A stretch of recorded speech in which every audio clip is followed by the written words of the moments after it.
नमस्कार, IND impact में आपका स्वागत है। मैं हूं आपके साथ नाज़नीन नकवी। वक्त है बदलाव का। जी हां, एक बार फिर से कांग्रेस में यही सुर सुनाई देने लगा है। बदलाव की बात कही जा रही है और ये बदलाव युवा महिला छात्र विंग में करने की बात सामने आ रही है। अगर देखा जाए तो जिला ब्लॉक कांग्रेस में भी कसावट की बात कही जा रही है। कुल मिलाकर कांग्रेस संगठन को एक बार फिर से मजबूत करने की कोशिश कर रही है। उपचुनाव में हुई हार के बाद अब कांग्रेस चेहरे बदलने पर जोर दे रही है, लेकिन सवाल यह भी कि इसमें कमलनाथ, जो कि इस पूरे संगठन की जिम्मेदारी को संभाले हुए हैं, उनके कद में किस तरीके का परिवर्तन हो सकता है, या फिर उनकी जगह किसी और को सामने लाया जा सकता है, या उनके रहते हुए जिम्मेदारी किसी और के कंधे पर डाली जा सकती है। तो ये कुछ सवाल निकलकर सामने आ रहे हैं, क्योंकि अब बात एक बार फिर से कांग्रेस में बदलाव की उठ रही है।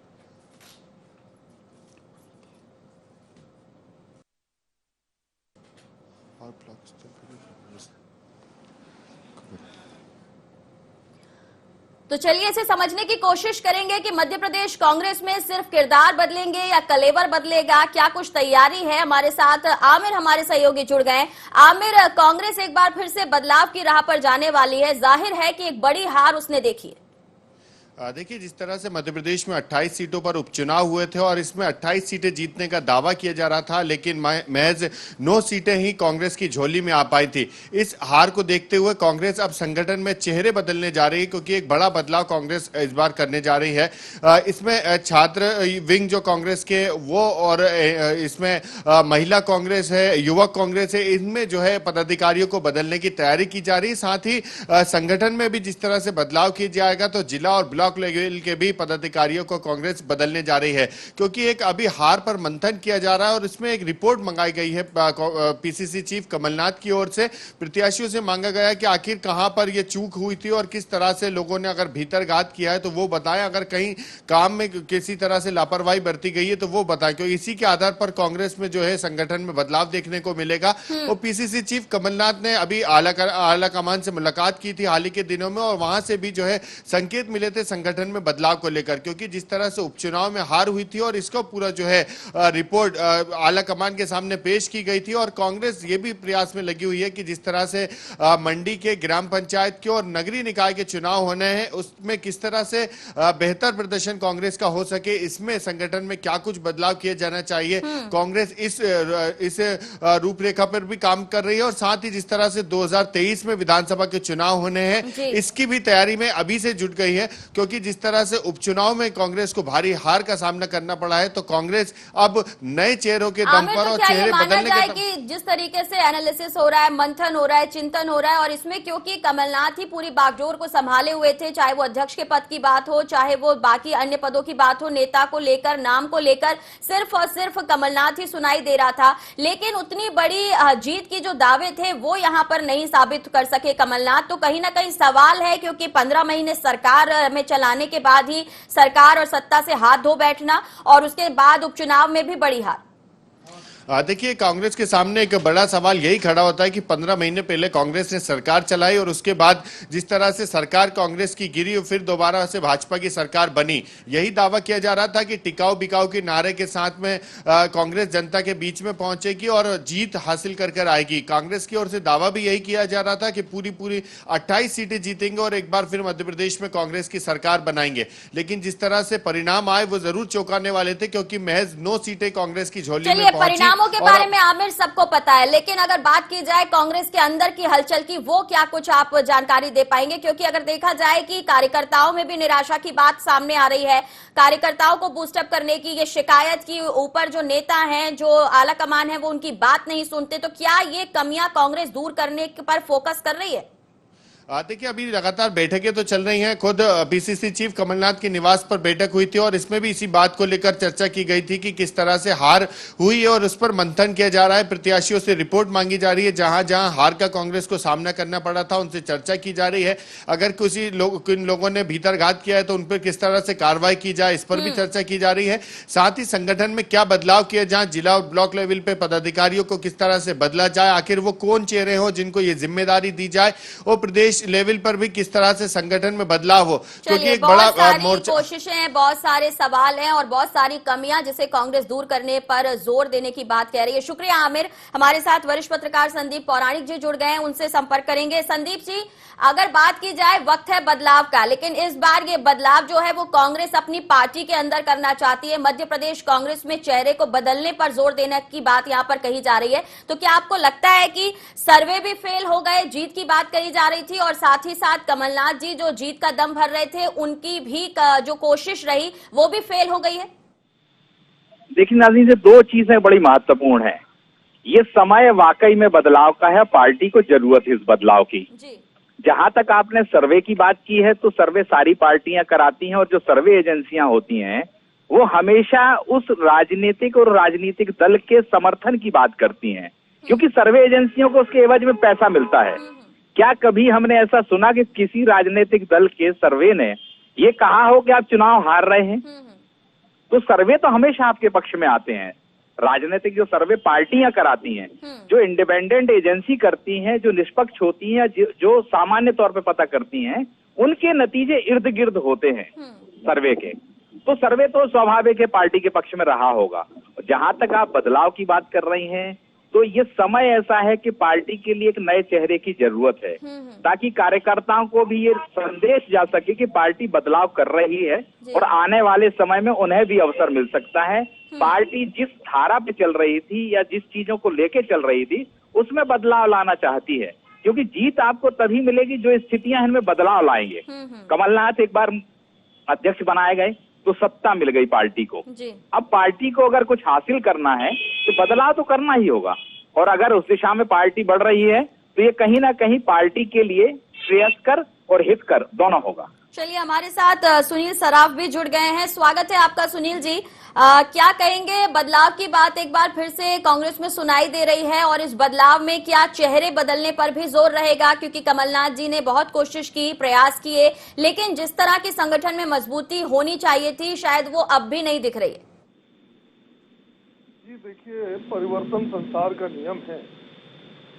बदलाव होते रहते हैं। अभी ऊपर स्तर पे होंगे नहीं ये मैं कुछ कह नहीं सकता हूं, लेकिन कमलनाथ जी के मध्य प्रदेश आने के बाद निश्चित रूप से संगठन में एक भयंकर परिवर्तन आया था। हमारा जो जमीन स्तर पर संगठन नहीं था, ब्लॉकों को छोटा करके छोटे छोटे ब्लॉक बनाना, मंडलम बनाना, हम बूथ स्तर तक संगठन को बनाने में कामयाब रहे हैं कमलनाथ जी के आने के बाद। और निश्चित रूप से उनके आने का एक फर्क पड़ा कि हमारी सरकार स्पष्ट बहुमत में आई, सब कुछ हुआ, संगठन काफी अच्छा काम कर रहा है। मुख्यमंत्री बनने के बाद कमलनाथ जी खुद चाह रहे थे कि प्रदेश अध्यक्ष दूसरा बना दिया जाए, दोनों जिम्मेदारी उनके पास ना रहे। उन्होंने हाईकमान को कहा भी था, लेकिन हाईकमान की भी अपनी जो भी सोच रही होगी, जो भी स्थितियां रही होंगी, तो वो सब नहीं हुआ और समय निकलता चला गया। तो निश्चित रूप से ऊपर बड़े नेता विचार कर रहे होंगे और संगठन हमारा फिर से हम लोग शुरू करेंगे। संगठन, हम अपने संगठन को मजबूत बनाने के लिए हम लोग फिर से काम करेंगे। चलिए, यशपाल सिंह सिसोदिया भी हमारे साथ हैं, भाजपा के विधायक हैं। सिसोदिया साहब, कांग्रेस आगामी तैयारी पर अब फोकस कर रही है, जो बीत गया उसके आगे की तैयारी 2023 पर फोकस, कैसे देखते हैं? 70 साल हो गए कांग्रेस को लगभग, और एक स्थापित कांग्रेस की पार्टी, वो पुरानी पार्टी जो अब जाकर के इस और ध्यान दे रही है। देर आ रहे हैं, दुरुस्त आ रहे हैं। इनका अपने संगठन का मामला है, किस प्रकार से कमलनाथ जी कौन सी सूची लेकर के जाते हैं, सोनिया जी उसको किस प्रकार से अभिप्रमाणित करती है, किस प्रकार से राहुल जी से सहमति लेना पड़ेगी, प्रियंका जी से सहमति लेना पड़ेगी। गांधी नेहरू परिवार से जब तक स्वीकृतियां प्राप्त नहीं होगी तब तक तो कुछ कहा नहीं जा सकता है। अभी तो सब भविष्य के गर्भ में है, और अभी जोर का झटका धीरे से लगा। और मैं सुनील जी को सुन रहा था, भयंकर परिवर्तन। अरे भयंकर कौन सा शब्द होता है? संगठन में कमलनाथ जी के नेतृत्व में भयंकर आया क्या? भयंकर प्रलय आया क्या? भयंकर की डेफिनेशन क्या है? क्या क्या क्या क्या प्रलय, क्या क्या भयंकर परिवर्तन आ गया संगठन में? ठीक है, मंडलम अगर किया भी है तो मैडम, ये तो भारतीय जनता पार्टी का जो मंडल का जो संरचना है, पेज प्रमुख की जो संरचना है, ये तो हमारे संगठन की नकल कर रहे हैं। और नकल करने में भी अकल चाहिए, नहीं तो फिर स्थिति कांग्रेस में तो ढाक के 3 पाद है मैडम। नहीं, लेकिन राहुल जी तो कह चुके थे ना बहुत पहले ही कि आपकी पार्टी जिस तरीके से काम करती है, बीजेपी जिस तरीके से कैडर बेस्ड पार्टी है, इससे सीखने की जरूरत है। तो अगर उसे ही आगे बढ़ाया जा रहा है कांग्रेस में, तो ये आप ठीक कह रहे हैं कि नकल की जा रही है, लेकिन अकल की जो आपने बात कही है उसका जवाब सुनील जी देंगे। सुनील जी। सिसोदिया जी इतने उत्तेजित क्यों हो रहे हैं? मान लीजिए किसी एक मैं आपके जैसा वाक्पटु नहीं हूँ, बहुत शब्दकोश नहीं है मेरे पास। मैंने एक अच्छे परिवर्तन को, एक अच्छा संगठन हमारा अच्छा गढ़ा गया, उसको मैंने भयंकर शब्द कह दिया, तो उसमें इतना विचलित होने की जरूरत नहीं है। हम लोग तैयारी कर रहे हैं, हम लोग संगठन को निश्चित रूप से, संगठन के मामले में राहुल जी भी कह चुके हैं, मैं भी कह रहा हूँ कि आपसे सीखने की जरूरत है। आपके यहाँ जो स्थिति है सिसोदिया जी, आप मंत्री बनने की लाइन में हैं, आपको मेरी शुभकामनाएं हैं, आप मंत्री बने। लेकिन यदि बहुत सारे वरिष्ठों को मंत्री नहीं भी बनाया गया तो एक कैडर बेस्ड पार्टी, आप पार्टी छोड़ के नहीं जाएंगे। हमारे यहाँ कहीं न कहीं इसमें कमी है कि हमारे यदि 4 विधायकों को मंत्री नहीं बनाया गया तो वो पार्टी छोड़ के चले गए आपके साथ। अब कांग्रेस और भाजपा की आइडियोलॉजी बिल्कुल अलग है। कांग्रेस छोड़ के भाजपा में चले गए, क्या रह गया उसके बाद? नोट तंत्र आया, सब कुछ हो गया, धनादेश मिला, जीत गए, सब कुछ है। आइडियोलॉजी कहाँ रह गई पार्टी की? आप खुद भी ये मानते हैं कि आपकी पार्टी में जो भाजपा बार बार कहती है नीति की बात, नेता की बात, वैल्यूज की बात, वो आपकी पार्टी में रहते हुए भी आपके नेता नहीं समझते हैं, क्योंकि अगर मंत्री पद नहीं मिला तो वो आपकी पार्टी को छोड़कर चले गए। यानी कि वो वैल्यूज जो आप डेवलप करना चाहते हैं पार्टी में, तब से लेकर अब तक नहीं कर पाए। आपके यहाँ गुट की बात होती है, आपके यहाँ कबीलों की बात होती है, तो ये सारे आरोप जो भाजपा लगाती है, ये क्या सही है?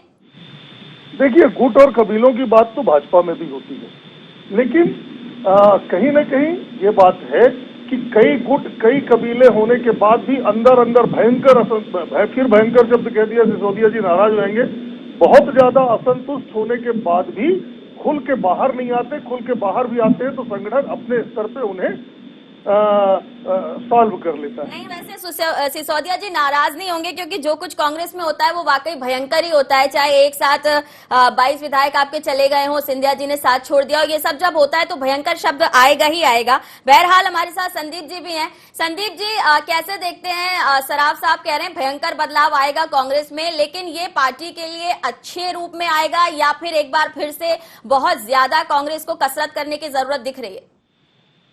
देखिए, अपन हमेशा जब भी देखते हैं, अगर हम खेल की बात करें या कुश्ती की बात करें, तो सामने पहलवान अगर मजबूत हो तो तैयारी आपको मजबूत से करनी पड़ती है, आपको वर्जिश ज्यादा करनी पड़ती है, आपको दाव पैंच भी सीखने पड़ते हैं। मध्य प्रदेश का बीजेपी संगठन लंबे समय से मजबूत है और वो जमीनी स्तर पर तैयार है, तो उसके मुकाबले के लिए आपको भी तैयारी करनी पड़ेगी।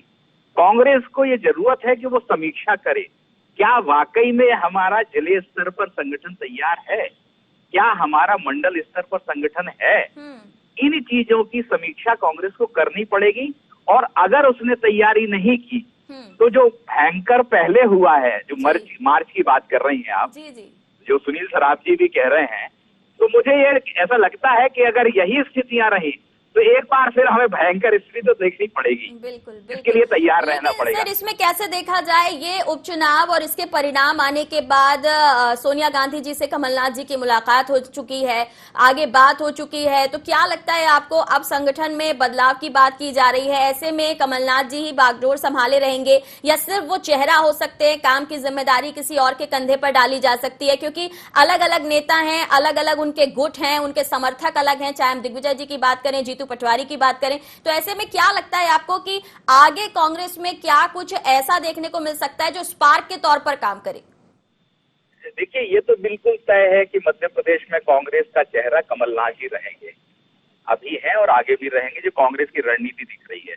ये बात बिल्कुल सही है कि कमलनाथ जी को एक साथ में काम करने वाला ऊर्जावान और नौजवान व्यक्ति चाहिए होगा कांग्रेस का, और वो वही व्यक्ति होगा जिसे कमलनाथ जी तय करेंगे। और ऐसा नहीं लगता है कि कमलनाथ जी की इच्छा के विपरीत चाहे सोनिया गांधी हो चाहे राहुल गांधी हो कोई चेहरा तय कर दे। और आने वाले समय में मध्य प्रदेश की कांग्रेस पूरी तरह कमलनाथ जी के इर्द गिर्द जैसी पहले रही है वैसी ही रहेगी। बदलाव की भले बात हो रही है, चेहरा नया हो सकता है, लेकिन चेहरा वही होगा जिसे कमलनाथ जी चाहेंगे। तो क्या एक बार फिर से ये माना जाए कि जैसा वो चाहेंगे वैसा ही होगा, जबकि अगर परिणामों को हम देखें तो इसके लिए भी ऐसा कहा जा रहा था कि सत्ता जाने के बाद उनके ऊपर ही जिम्मेदारी छोड़ दी गई थी कि अब आपने बिगाड़ा है, आप ही संभालिए। देखिए, आप कुल मिलाकर के मान के चलिए कि 3 साल तो कोई चुनाव है नहीं, बड़ा चुनाव, नगरीय निकाय और पंचायत के चुनाव आप कह सकते हैं वो चुनाव है। पार्टी इस समय ऐसा बड़ा बदलाव करने की, या कमलनाथ नेता प्रतिपक्ष किसी और मंशा का हो, मान लीजिए कमलनाथ, और उनके साथ जो अध्यक्ष हो वो उनके विपरीत हो, क्योंकि कांग्रेस के अंदर गुट की जो आपने कबीलों की बात की वो है कांग्रेस के अंदर। सिंधिया गुट भले खत्म हो गया हो लेकिन दीगर गुट तो अभी है ना। तो ऐसा जब सामंजस्य बनाने के लिए आवश्यक होगा कि जो अध्यक्ष हो वो कमलनाथ जी की पसंद का हो। चलिए, यही तो मसला रहा कांग्रेस में और इसीलिए सारी जिम्मेदारियां, सारे पद जो हैं वो कमलनाथ जी के पास ही रहे। सुनील सराफ जी, आप थोड़ा प्रकाश डालिए। जैसा कि मंशा उनकी होनी चाहिए, उनसे दिल भी मिलना चाहिए, सोच भी मिलना चाहिए, तो ऐसे कांग्रेस में कौन से नेता सामने आ सकते हैं? क्योंकि नहीं मिले इसीलिए सारे पद, सारी जिम्मेदारी कमलनाथ जी के पास रही। अभी बात की जा रही है बड़ा चुनाव नहीं है, लेकिन नगरीय निकाय चुनाव है, आगे कुछ और भी चुनाव है, तो ऐसे में कार्यकर्ताओं को कैसे आप आगे लेकर आएंगे? उनका विश्वास, उनका भरोसा आप कैसे जीतेंगे? क्योंकि ये जो हार हुई है ये सिर्फ कार्यकर्ताओं की हार तो है नहीं, नेताओं की भी हार है और दिग्गज और संगठन को जो संभाल रहे हैं उनकी भी हार है। देखिए, ऐसा है कि आज की तारीख में कमलनाथ जी हमारे सबके सर्वमान्य नेता हैं। कमलनाथ जी के अलावा कोई और गुट नहीं है, किसी तरह का कुछ नहीं है। सारे लोग कमलनाथ जी को एक स्वर से अपना नेता मानते हैं। बिल्कुल, ये मैं सत्य कह रहा हूँ। पूरे मध्य प्रदेश में कहीं कोई गुट की बात अब नहीं है, जो पहले था अब नहीं है। कमलनाथ जी सर्वमान्य नेता है। कमलनाथ जी के नेतृत्व पे सबको भरोसा है। कमलनाथ जी के नेतृत्व पे मध्य प्रदेश की जनता को भरोसा है। तब जनता ने 2018 में जब निष्पक्ष चुनाव हुए थे, जनता ने जनादेश दिया था। कमलनाथ जी के निर्देशन में संगठन हमारा बूथ स्तर तक पहुंच चुका है। उसे ही अब हम 3 साल और अच्छे से गढ़ेंगे, अच्छे से बनाएंगे, उसे सक्रिय करेंगे और हम जनता के पास जनता की सेवा करेंगे, विपक्ष की भूमिका अदा करेंगे। रह गई बात ऊपर चेहरा बदलने नहीं बदलने की, वो हमारे प्रदेश के नेता और हमारे देश के नेताओं पे है। मुझसे बहुत बेहतर आकलन उनके पास है। मुझसे ठीक है, बहुत चेहरा बदलेगा या नहीं बदलेगा ये बिल्कुल ठीक बात है कि ये जो आपके पार्टी के शीर्ष नेता है वो तय करेंगे, लेकिन कार्यकर्ताओं को एक साथ जोड़ने की जो बात है, बहरहाल आपने कहा कि सिर्फ कमलनाथ जी ही हैं, यानी कि सिसोदिया साहब एक बार फिर से अगर टकराने की बात आएगी, सामना करने की बात आएगी, तो कमलनाथ जी ही आपको खड़े हुए मिलेंगे। देखिए, कांग्रेस में कब क्या पल पल पे क्या होता है कुछ कहा नहीं जा सकता, क्योंकि कांग्रेस के संगठन में जो व्यवस्था है वो व्यक्ति निष्ठा है, परिवारवाद की निष्ठा है, और ये उससे उभर करके बाहर नहीं आ सकते। ये भोपाल में बैठ करके और मध्य प्रदेश में बैठ के बातें बड़ी बड़ी कर लेते हैं, लेकिन जब तक दिल्ली जाते हैं और दिल्ली से जब लौट करके आते हैं तो निराशा का भाव लेकर के आते हैं, क्योंकि सुप्रीमो जब तक नहीं कहते हैं तब तक इनका कुछ सुधार नहीं होता है। और मैं तो ये जानना चाहूंगा कि जहां एक और कांग्रेस का संगठन और कांग्रेस की सत्ता में जनप्रतिनिधि लोग जब बार बार युवाओं की बात करते हैं, युवा रोजगार की बात करते हैं, युवा बेरोजगारी भत्ते की बात करते हैं, तो युवाओं को नेतृत्व कांग्रेस देने के लिए क्यों ना अग्रसर होती है? भारतीय जनता पार्टी का हमारा अपना संगठन है नाज़रीन, जिन्होंने हमारे यहाँ मंडल के अध्यक्ष 30 साल से कम उम्र के बना दिए, जिले के अध्यक्ष 35 और 40 साल की उम्र के हमने बना दिए। बड़ा परिवर्तन किया है मध्य प्रदेश में। और अगर आप देखेंगे अभी भी 5-7 जो वरिष्ठ कांग्रेस के नेता हैं उनके इर्द गिर्द अगर पार्टी रहेगी तो कैसे संगठन को आप भयंकर बदलाव की बात कर सकते हैं? बिल्कुल ठीक आपने कहा। और देखा जाए तो संदीप जी, राहुल जी भी युवाओं को सामने लाने पर, आगे बढ़ाने पर काफी जोर देते हैं। बिहार के चुनाव निपट चुके हैं और ऐसे में ये भी सामने आ रही है बात कि एक बार फिर से राहुल जी को भी कमान जो है वो सौंपी जा सकती है। तो ऐसे में क्या जो निर्णय लेने की बात है उसके लिए थोड़ा इंतजार करना होगा और बाद में मध्य प्रदेश हो या बाकी जगह राहुल जी के फैसले दिख सकते हैं आगे? देखिए, हम ये बात करें तो किसी भी राजनीतिक दल को फैसले लेने का उसका अपना अधिकार है, वो समीक्षा करता है, उस आधार पर फैसले करता है। लेकिन अगर आप क्रिकेट की भाषा में एक कहें तो डबल माइंडेड जो प्लेयर होता है, कहा जाता है कि वो बॉल खेलने के लिए आगे जाए या पीछे जाए तब तक बॉल उसका स्टंप ले उड़ती है। तो राजनीति में कांग्रेस में ऐसा कुछ दिख रहा है कि वो जो असमंजस के दौर से गुजर रही है कांग्रेस, उसमें वो आगे और पीछे का रास्ते खोजने में कई नुकसान कर लेती है। और हम दूसरे उसके प्रतिपक्ष दल को देखें, बीजेपी को, तो वहां फैसले जल्दी होते हैं। जी, जी। कांग्रेस को जब तक जल्दी फैसले लेने की आदत नहीं पड़ेगी, नए चेहरों पे दाव लगाने की कोशिश नहीं होगी, तब तक ये बड़ा कठिन काम है कि संगठन को जमीन स्तर पर आप मजबूत कर सकें।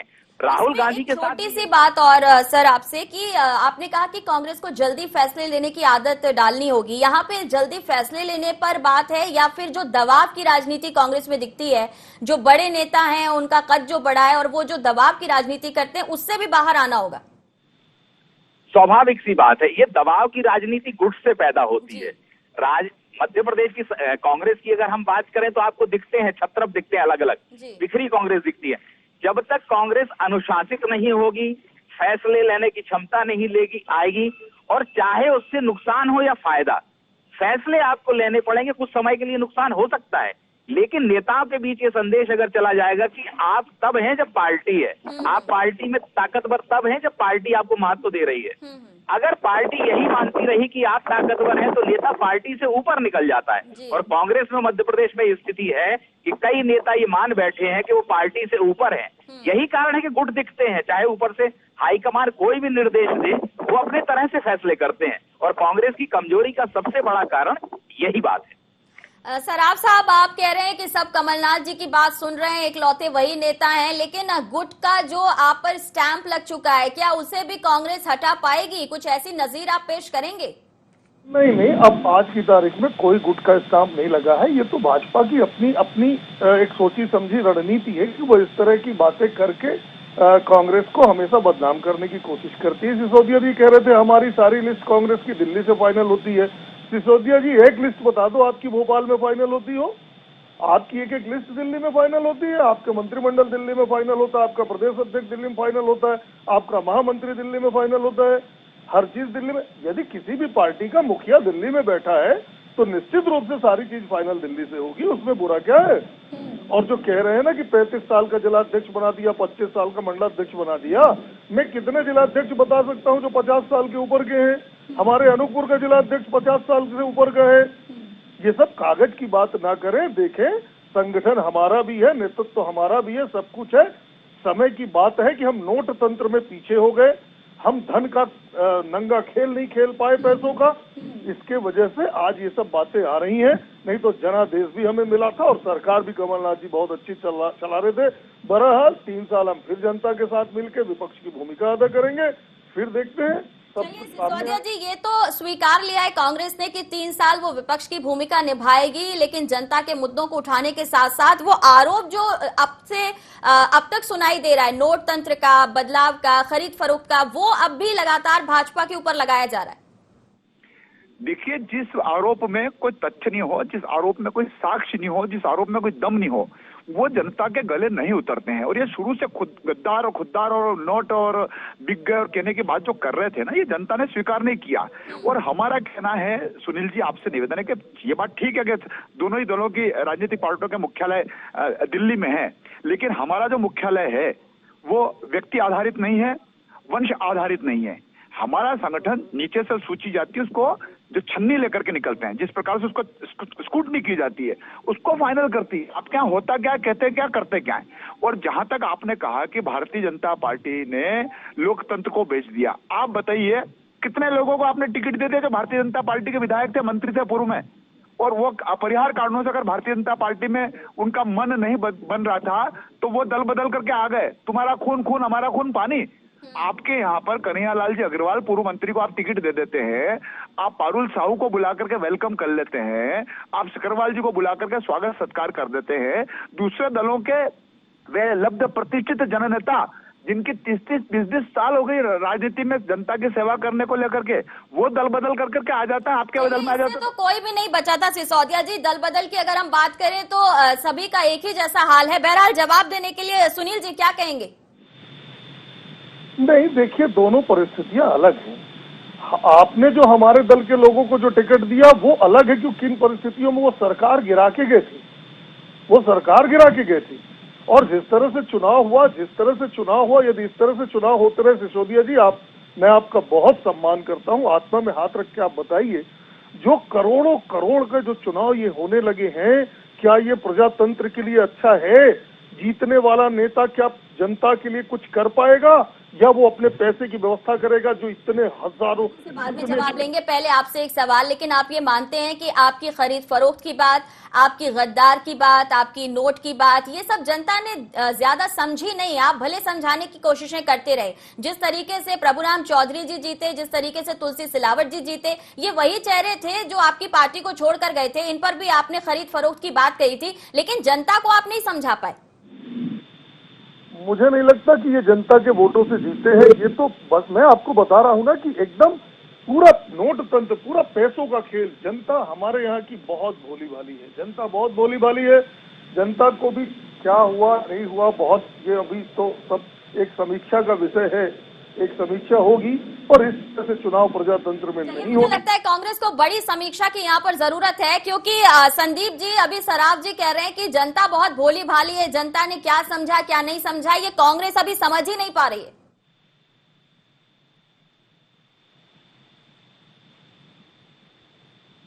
चलिए, शायद संदीप जी हमारे साथ नहीं है। बहरहाल सिसोदिया जी आपका और सुनील जी आपका दोनों का बहुत शुक्रिया हमारे साथ जुड़ने के लिए। तो कांग्रेस संगठन में बदलाव की कवायद तेज हो गई है, लेकिन देखना होगा कि हाईकमान क्या इस मामले में नया फैसला लेंगे या फिर कमलनाथ को ही पूरी जिम्मेदारी सौंपी जाएगी और नया संगठन तैयार करने के साथ कार्यकर्ताओं में ऊर्जा भरकर क्या 2023 में कांग्रेस कोई कमाल कर पाएगी या नहीं। फिलहाल इतना ही, दीजिए इजाजत, नमस्कार।